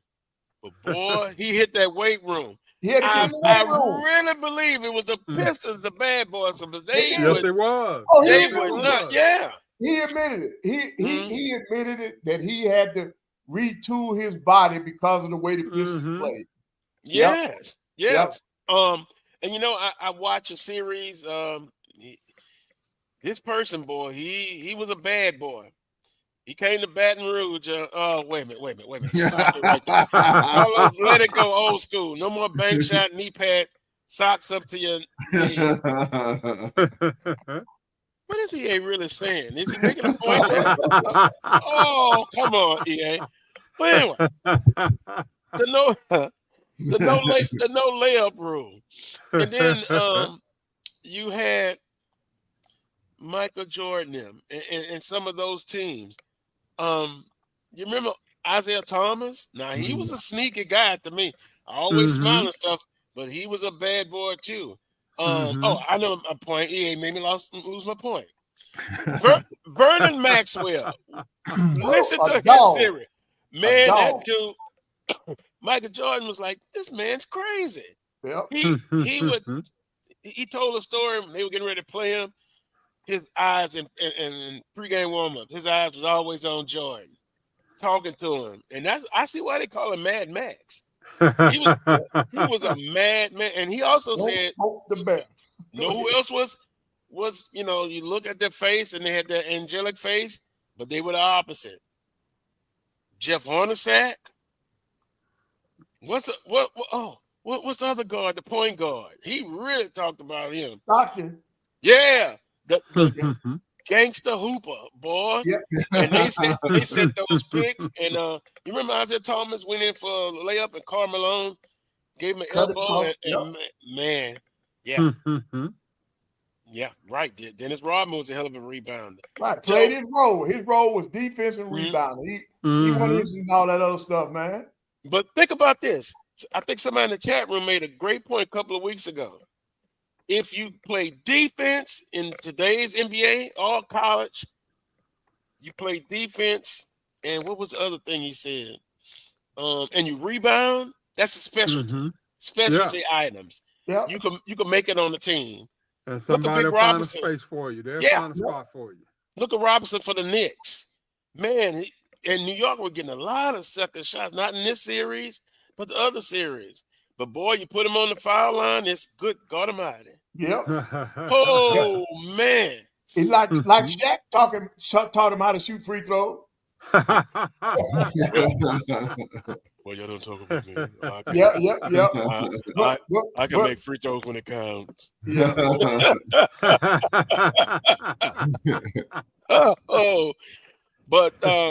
But Charles, to your point, yeah, it's changed. It's changed, and I still say if you can go inside out, that's still a good formula. It's a foundation, and even if you have a $100 million house, that foundation still has to be right, strong. If it's not, so with that being said, I had a couple of people say, "Well, your Heat." we would like to see the coach go up into the front office and then bring in another coach. Pat's not having that. Pat Riley said that he's 81. He said the 81 is like the new 41. He said that. Yeah. He said it feels really good. So, hey, go on, Pat. Go on ahead. We're gonna ride it till the wheels come out. Yeah. Yep. Well, our producer's saying 3 minutes left, so we can get ready to wrap it up. FAMU and Grambling State in a elimination game at 1:30. Coach Pettaway says it could be, and Dr. Cavill said there could be some weather coming. So hopefully they can get that in. Southern baseball season comes to an end. A lot to be discussed. Free Crenshaw. And then we got a bit of information that maybe makes you look at it in a different light. Yeah. But if I know the Jaguar Nation like I know them, they're like the kid that mom says, you've got to eat your Brussels sprouts or you won't get no dessert. Well, they're going to be like this. They kind of want change. But we'll see. We'll see. Guys, that's it. We want to thank everybody in the chat room. Great conversation going on. I got to get EL on this show and Dr. Karen. We'll call it a chat room segment and get them on. But there's football coming up, Charles. Yep. There's football. Can't get here soon enough. And y'all check on Coach Graves now. Check on my buddy Graves now. Check on. And also, some of the Southern Knights have personally told me they want AD Drew after that shot he took last week. Charles, you wasn't on here. What did he say? He basically said, Southern's putting in the new turf. And the end zone's going to stay the same. Okay. And he said, well, they shouldn't because there's no action or something like that. They don't use it anyway, Charles. So their request is they want it in Baton Rouge when FAMU comes. That was cold. That was cold. Want to thank? Yeah, it was cold, but I will get a payback coming soon, a big payback. Want to thank Melanie, everyone in the chat room. Have a great weekend, Memorial Day. Oh, quickly, also a head of officials passed away in the SWAC football. Our thoughts and prayers go to them. That's it. We'll see you next Saturday at 11 a.m. for another edition of the Carlos Brown Show right here on the Black College Sports Network. Peace and God bless. Oh, that chat. That chat.